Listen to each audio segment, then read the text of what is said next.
Hello, ladies and gentlemen, and welcome to a Saturday evening episode of Ted's Cellar with me, your most gracious host, Ted. It is currently 6:02 in the evening on the 28th of November 2020, and I hope I'm finding you all in a good state of affairs, and if I'm not, then I hope things improve for you very, very promptly. So, today we're continuing on with this weekend's theme of reviewing imported beers from different parts of the world. So, yesterday we reviewed Moosehead Lager, which was from Canada, and today we're taking a look at a beer from another country I don't think I've ever reviewed a drink from before, and that is Portugal. So, we're going to be taking a look at Sagres Cerveja, or Cerveja, as it says here, which, as far as I'm aware, I think is the most exported beer from Portugal, and it was a brewery that says here was established in 1940. Ingredients include water, malted barley, maize, barley, hop extract, and that's it. So yeah, if anyone's allergic to barley, then maybe steer clear of this one.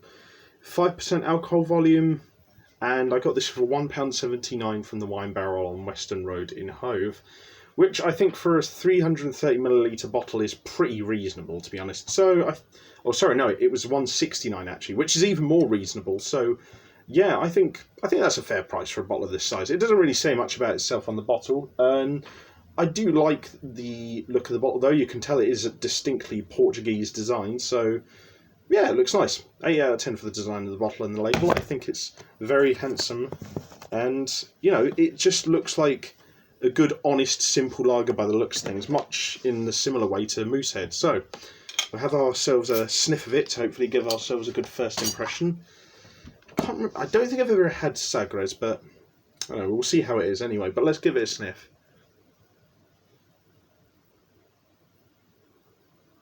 You know what? It doesn't smell too dissimilar to San Miguel Fresca. It smells like a kind of a cross between San Miguel and San Miguel Fresca, with a slightly lighter and crisper finish. So yeah, I'm getting good impressions here. I feel like it's just going to be a nice chilled out Cerveja, and yeah, I'll give the smell another 8 out of 10. It smells nice. It's one of those smells that you can kind of tell what it is, and while there's not many dimensions to the smells of it, it still smells perfectly fine anyway. And it smells nicer than most equivalent lagers from other countries. So yeah, it smells good. But quick palate cleanser of water first.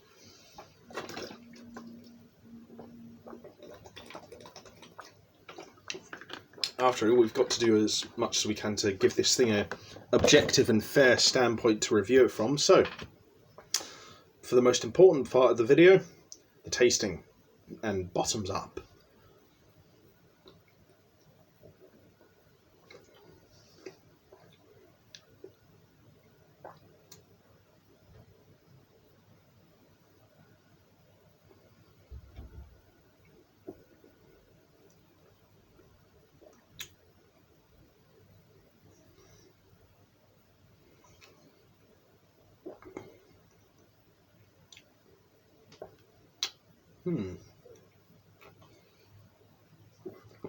It's funny.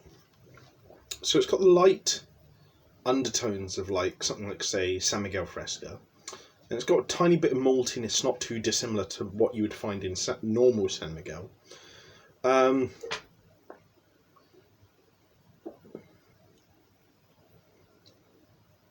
It's got that golden, slightly malty tinge at the end of the flavour that's kind of not too dissimilar to Gold Star from Israel.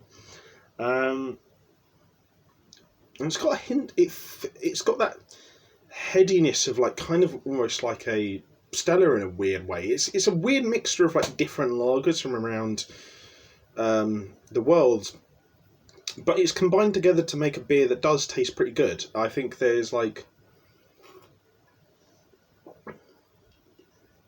little bit of maltiness at the beginning, and that sort of slowly curls over and then fizzles out towards the finish.